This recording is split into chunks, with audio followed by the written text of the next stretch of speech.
As you've heard, you can have a say by sending your comments, send questions about issues discussed here. We'll definitely ask them if they are in place.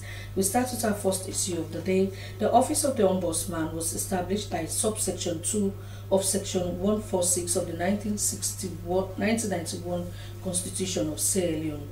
The Ombudsman Act number 2 sets out the functions of the office.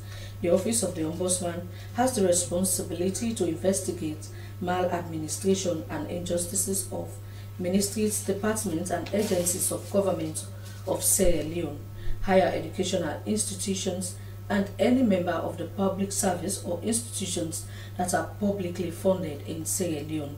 Tijan Ahmed Isreja Esquire is the new Ombudsman of the Republic of Sierra Leone. Until his appointment, Mr. Jha was the Acting Director of Legal Affairs and Board Secretariat at the National Social Security and Insurance Trust, NASIT. He is a barrister and solicitor of the High Court of Sierra Leone. He is a graduate from Farabi College and holds an LLB Honours Degree and Executive Masters in Business Administration from the Institute of Public Administration and Management, University of Sierra Leone, and an author barrister from the Sierra Leone Law School and an LLM from the University of Salford in the UK. But how does he plan to create an impact in the administration of his duties as an ombudsman? In the studio we have the Ombudsman of the Republic of Sierra Leone, Tijan Ahmed Isreja. Good morning. Welcome to the program. Good morning and thanks for having me. So, you come into this office. This is a very big office. You've had people who have served in this capacity, and you are just coming in to take over the running and affairs of that institution. What is new that you want to bring to the Office of the Ombudsman? Over the years, the Office of the Ombudsman seemed to be very dormant, because that's what, during my approval at Parliament, that was what I was told, because speaker after speaker were lambasting the inactivity or quietness, in quotes, of the Office of the Ombudsman. And so one of the strategy I wish I have started employing is to make sure that the office is visible, and that's part of my our strategic plan that we are still working on, and it's part of my leadership strategy to ensure that the office is visible. And how do I do that? Now I am almost everywhere, in every radio station, TV programs, to ensure that I continue to raise awareness about the office.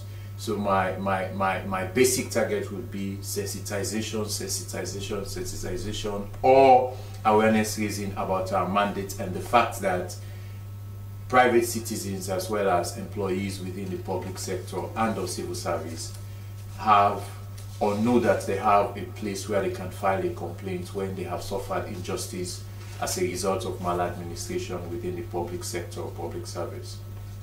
So how do you come in? You're talking about injustice, and particularly in government institutions and other public offices that are funded by government. How do you normally come in to make sure that those that are being treated badly in their offices or in their institutions get justice? Well, in your introduction, you outline our mandate. And if I may go over that again, our mandate includes the investigation of complaints brought by employees within ministries, agencies, and departments of government, statutory corporations, and other institutions that are partly or fully funded by government, including the armed forces, including the Sierra Leone Police, the correctional services, and fire force. And also it includes statutory corporations. So if any individual or staff within those entities is aggrieved by the administrative act or decision and or omission of those in authority in that institution, they can file a complaint with the Office of the Ombudsman. Secondly, when the administrative act or omission of these parastatals cause grievance or injustice or harm to any member of the public, that member of the public also has a right of recourse to file a complaint with the Office of the Ombudsman. So by filing a complaint with our office, we are mandated by law to come and investigate. But during the course of our investigation, we generally do what we call a notification letter to the respondent, that is the person or institution against whom or against which the complaint has been brought. So we send a letter to them informing them about the allegations, and we give them time to respond to the allegation. And the law also mandates us that we have other methods in which we should address these complaints. So for instance, we use the general alternative dispute resolution mechanisms like mediation, negotiation, reconciliation, and other means that are proper, fair and effective to ensure that we resolve amicably any grievance that may have been brought to our attention as way of complaint. So in recent times, you've had people have lost trust in certain public institutions because of the outcome of some of the issues they have with this institution. For example, someone will say, I have been maltreated in my office, I want to go to the office of the Ombudsman, but there's this feeling that every office is being politicized, and because you are in that office and you are a friend to me, or you are a friend to any relative of mine, even if I take any issue to you, even if someone is reported to you, who is that friend I am talking about, nothing much comes out of it. Are you aware of that? Well, that seems to be the narrative, but I am particularly in that office to change the narrative. Okay. Secondly, I am repositioning the office so that we fit into the national agenda and government priorities. Another thing, or another part of my vision, is to ensure that we continue to build the public trust or confidence in our institution. And how do I intend to do this? Now you have mentioned the fact that most times offices are politicized. It is better we build stronger institutions, because after I have left the office, one way or the other, that office may serve me in the future. So I want to leave a legacy where the office would serve everybody, irrespective of your political ideologies, irrespective of your tribe, irrespective of your region or whatever you are coming from. Now, the way we intervene in situations, or the way we investigate complaints, usually does not or do not make us partisan to the complaints that come to us. One, we are indifferent as to whatever the outcome may be. Two, we conduct our investigations and any other methods we are going to employ impartially, independently and fairly. Number three, we ensure that all sides to the conflict or whatever situation, they are given the opportunity to be heard. And so that's why, like what I stated entirely, I told you, when you bring a complaint, the complaint is written down. We send the complaint to whosoever you have brought the complaint against, which we call the respondent, and they have an opportunity to respond to the complaint. Then we go into the merit of the case. So with you present and your witnesses and any supporting document you have to your claim, and the person also have his or her own witnesses or supporting document, then we believe that we'll come to an amicable resolution where we would address the matter as it is, or as it needs to be addressed. Then most importantly also is the fact that usually coming from a background where I used to sit as a magistrate, it's usually the magistrate or the judge, or in this case we the investigators, we are the ones on trial, because there are always three sides to a story. You have your side, the other party side, and the truth. So we do not know the truth. It's only through investigation that we can uncover the truth. So what happened is that you may know your story, the other person may know their story.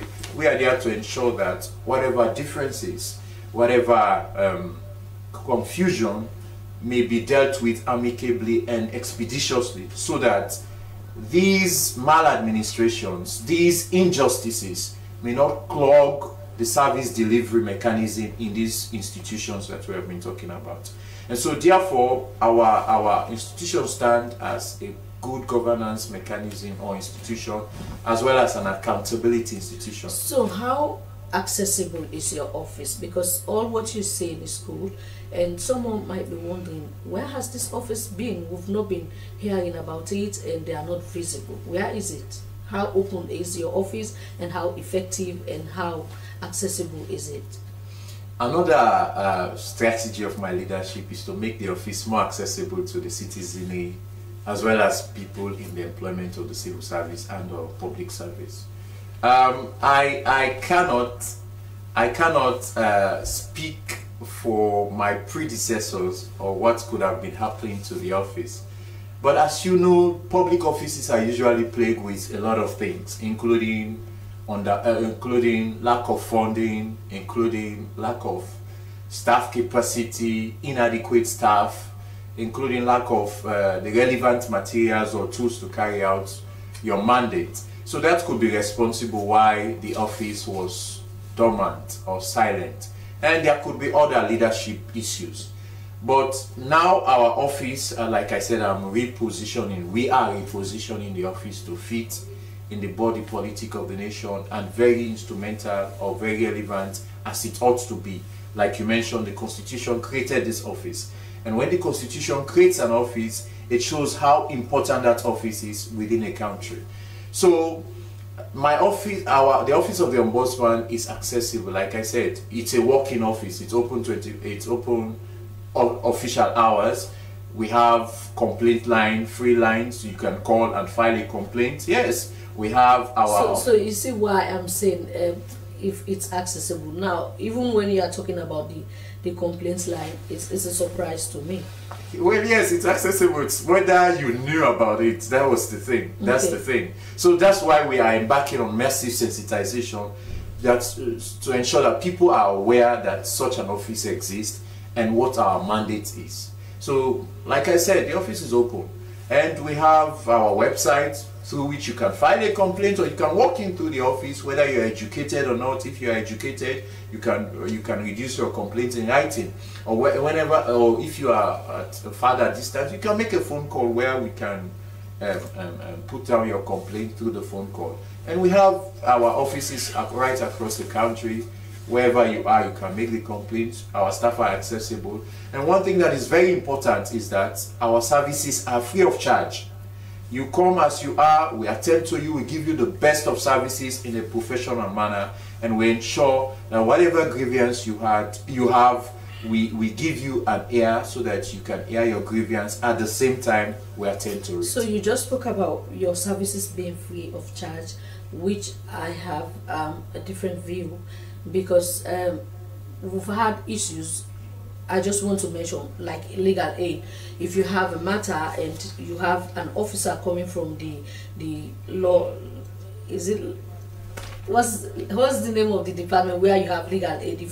If a lawyer is coming from that department to represent you and against a strong opponent, we have an issue here when well, I don't want to refer to him as a client. Someone came to complain that he has an issue in court and he was being represented by a lawyer from legal aid, and the opponent was a very strong person, and the opponent decided to use that representative from legal aid, and according to him, his matter was nothing good to talk about. Is that not the same situation you are talking about, free of charge? No, it's not the same. I cannot speak for legal aid. So that was just an allegation. But I'm yes, just an allegation. And what I would categorically tell you is that whatever may have happened, as the story you've narrated, may not happen in our own case.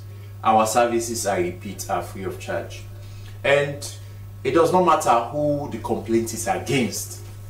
We have structures to which, with which we deal and to which we send our recommendations and our reports. So let's say now that you're a staff at the SLBC and you have a complaint against, for instance, the Director General. So if our mediation effort or negotiation efforts are failed, we go into an investigation proper and we discover that your complaint against the Director General has merit, and we found out that he is found wanting by our investigation. will make the recommendations to the supervising minister or ministry that is supervising SABC. Okay, where it is the minister, we send the report to His Excellency the President.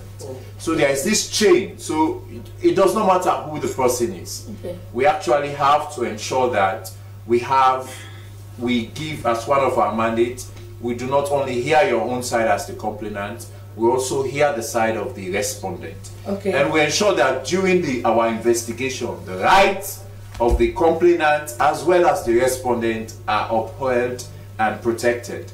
We do not take sides. I repeat that. We do not take sides. We are not party to the action. And because of that, people sometimes misunderstand our rule. Because sometimes they come, you are taking sides with this person, why are you acting like this? So in fact, as soon as I assumed office, this is one of the reasons why I've been embarking on one courtesy call to all MDAs, so that I establish a cordial working relationship with the heads of this institution, the ministers, the permanent secretaries, the director generals, the executive secretary, the board chairs. So do you have plans to visit the SLBC? Of course, yes. We are just waiting for the director general to All right, thank you very much. He is Tijan Izleja, and he is the new ombudsman of the Republic of Sierra Leone. In case you're just joining us, you're watching Good Morning Sierra Leone live on TV. Stay with us. We will definitely come back to you. We'll go to another issue. The Youth Envoy, Government of Sierra Leone, in collaboration with Sierra Leone Embassy in the United States of America, will be organizing the Sierra Leone Diaspora Youth Summit 2024 in Maryland, USA. The 2024 theme is Unleashing Potential, Empowering Change, Building a Strong Sierra Leonean Youth Diaspora Community. The Youth Envoy serves as a representative and advocate for the voices and interests of the youth. Additionally, he will carry out any other duties assigned by President Bio, either directly or through the Minister of Youth Affairs. In the studios to talk more on this, we have Yulisa Amadou, who is the Youth Envoy. Good morning, welcome to the program. Good morning, thank you very much. So let's talk about this summit that you will be holding in the USA. Are Sierra Leonean youth back home invited to participate in this? Yes, thank you. First, the answer is yes. The reason is because we know if we are going to engage the diaspora community, it is of essence to give them a realistic view of what's happening back home, and that can possibly be much more visible with representation from back home. So yes, the Sierra Leone Diaspora Youth Summit is an engagement of the diaspora community. Whereas if you are familiar with diaspora engagement, you realize that Sierra Leone has not much been engaging the diaspora community compared to other countries like Ghana with the Year of the Return and so many other things that happens across Africa. So the Diaspora Youth Summit is one of the few engagements we intend to start with, engaging youths who have in the past gone to study overseas or possibly grown up overseas and do not really consider coming back to Sierra Leone. I know a lot of young people who had scholarships and others were supported by their families to study abroad. And if you ask them to come to Sierra Leone, they'll ask you a simple question that really makes sense, like, what is there for me? What am I going to do in Sierra Leone? And that's a very, very deep question. As the Youth Envoy of Sierra Leone and through the government of Sierra Leone, of course, we realized it's about time we start engaging these wonderful brains we have out there. It will shock you to know that there are Sierra Leoneans who are professional cardiologists in Cuba practicing. And in Sierra Leone, if you have a heart problem, you have to go to Ghana or India. And yet we have Sierra Leoneans, very young people who graduated with one of the best grades in Cuban universities or in American universities. It will also shock you to know that even the problem of electricity we face, there are Sierra Leonean engineers or Sierra Leoneans in the diaspora who have the solution to those problems. And you may have observed recently, of course, that HA, the president, make a wise decision to have inclusion, radical inclusion of both young people, old people, people from the diaspora, and you've seen the mixture of leadership we have right now. Different brains, different ideas, people from Harvard, MIT, and of course, other parts of the world bringing new ideas. So yes, the Sierra Leone Diaspora Youth Summit is one of the few initiatives we intend to engage the diaspora with, give the youths a reason to come to Sierra Leone, to start up their own businesses, to invest in Sierra Leone, and to have the reality of what's happening in Sierra Leone. The goal is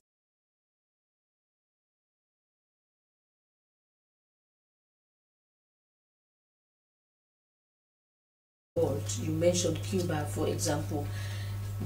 Are you going to allow youth, or are they invited from other parts of Europe or Asia, wherever they are, to be part of this conference, to be part of this summit? Okay, yes, they are allowed. That's the simple answer, because as part of registration, which we're launching this week, there is an international delegate option where Sierra Leone also falls in. The international delegate portal will allow anyone out of the United States, be in Germany, in Cuba, in wherever you are, to subscribe to want to attend in America.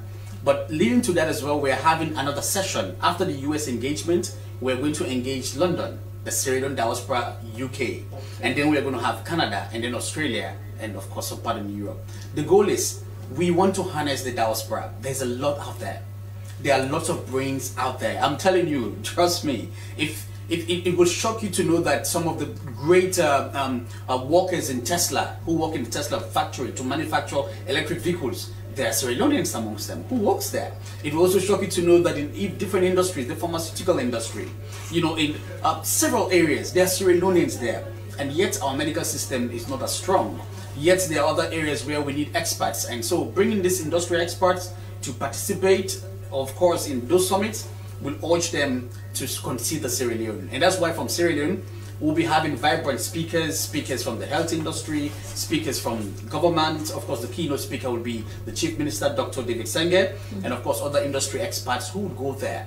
Talk to these youths, tell them how things are done in Sierra Leone, how we can do it, and collectively we'll develop a policy document that will be presented to government, that this is how we intend to engage the diaspora, these are the reasons why they don't come, this is what we can do to make the environment more friendly, an ecosystem where they will strive, and this is how we can support them. We're also reaching out to partners who would provide little grants. Our partners, well, of course, in different areas, the World Bank and others have some grants that are available for youths to reach out to.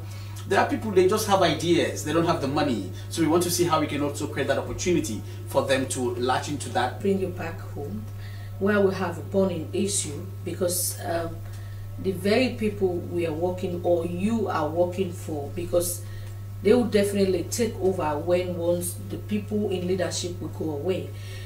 In Sierra Leone, we have an issue of Kush, which is, in fact, it's a concern not only to government, but every Sierra Leonean should be concerned at the rate at which Kush is destroying our young people.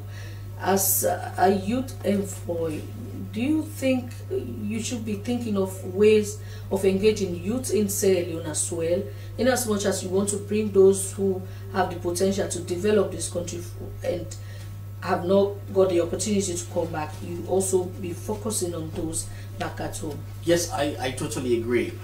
Well, to also clarify, my mandate is to engage the diaspora and be the representative of youths globally. So that's why I'm even stationed in the US most of the time. That's to ensure that I represent the interests of the youths internationally. However, the issue of Kush is a very important issue. So even at international level, at conferences in the UN and other parts, I mean, playing my part, which I'm mandated to, I've also represented the youth, the voices of youths in those conferences, ensure that we've helped develop strategies that will actually remedy that situation. Speaking of back home, yes, you're correct. I mean, I have a proposition that I'm also working on with the Irish Embassy. Yesterday we engaged them, myself and the Director of Employment at Youth Employment under the Office of the President. We engaged them on a strategy to see how we can transform the biggest industry in Sierra Leone and engaging these boys who are involved in the Kush to be practically engaged in this particular strategy. This is it. I'm sure it will shock you to know that the highest employer in Sierra Leone is the Keke and Okada riders. They represent the highest employer industry in Sierra Leone. There is no industry in Sierra Leone that has the more staff or employees. The Keke and Okada riders. Roughly an estimate of close to 1 million plus of these people are in one particular trade, one particular practice. Now, how can we as a government, and of course my office as the Office of the Youth Envoy and the Minister of Youth, whom I work with closely, see how we can engage, of course, development partners, especially our own very Ministry of Agriculture. We all know the key goal is to feed Sierra Leone, which is our priority, our key priority now. How can we transpose or transform these Okada riders to help service something in the industry using their Okada or Keke in the agriculture sector? Here is the joke, or here's the key. In other parts of the world, instead of buying big tractors, they now have tricycles that they use to plow the farms. They now have tricycles that they use to do other work in the farm, transportation, delivery, and all of that. How can we build a strategy as a government and as the Ministry of Youth and of course the Youth Envoy and other development partners to tap into this particular industry of nearly 1 million employed Sierra Leoneans to make it more attractive? Instead of just riding keke on the street or doing bikes, and you and I know very well of recently they have several restrictions in Freetown, where to go and where not to go. How about we buy more tricycles that can be used in the farms to plow the farms? Use the money for tractors to buy more of those ones and then employ this very youth in this industry. Make it more attractive. These days, you tell any youth about going to the farm, they'll look at you like you're funny because it's not attractive. They'll think of their grandparents going to the farm. But if it's an attractive industry, knowing, okay, my expertise is riding keke. Now, I can either ride keke in Freetown, get insulted, and of course, get harassed by police, or that same keke that I love riding, ride it on the farm, plow the farm, and get paid. Of course, in a very stable economy, in a very stable way, of course. And in that way, we modernize farming, but we also get the industry that has the highest employment rate for youths in Sierra Leone into a well-paid service. As well, we'll end up feeding Sierra Leone.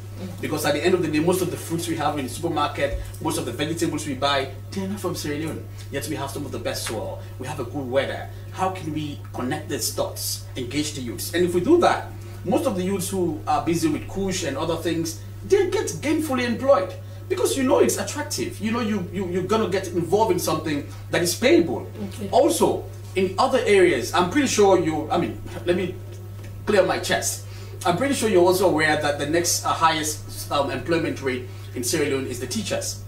It will also shock you to know that among the teachers, there are many who do not have PIN codes. They are volunteer teachers. How can we, as a government, and as, well, of course, those in charge, change that story? Ensure that we provide more PIN codes for teachers. Young people are the teachers. Trust me, if we provide more PIN code for the teachers, young, vibrant teachers, the rate of unemployment and idleness in the areas will reduce. Many graduates from Frabe College, Njala University, IPAM, Mentimagai, these days are even involved in Kush because there's no job, because they don't have anything to do. And some are actually volunteering in schools, teaching, but they're not getting paid because they don't have PIN codes or they are volunteers. Okay. So that's the strategy. So you've spoken about agriculture, you've just said something about teachers. Are you also aware that we have a lot of potentials in sports with Sierra Leonean parents, but yet they've decided not to get anything to do with Sierra Leone for one reason or the other? Are you also thinking in that direction? One simple example is when Sierra Leone played against Ethiopia, a Sierra Leonean from UK came to Morocco where the match played, and he came with his parents. This boy has a grandfather who is a Ghanaian. He had already accepted to play for the Ghana national team, but because of one Sierra Leonean who, I don't know what happened, he actually said, okay, let me go and see. The woman came with his son to Morocco. They were there, and eventually we had the boy play for Sierra Leone. He played for Sierra Leone against Egypt in Monrovia, and he's back in the UK. You have so many other Sierra Leoneans. So how are you also using your office to make sure we get these people? Because all those teams that played in the just concluded AFCON are not extraordinary teams, but because you have people who now think that we should go back to our African countries to help develop. How are you using your office to get those ones as well? Yes, sport is very, very important. It's one of the highest paying, of course, industry as well. And yes, through our Sierra Leone Diaspora Youth Summit engagement, we have sessions that are dedicated purely to sport. We're having sport professionals in the US, for instance, who would come there to address our youths.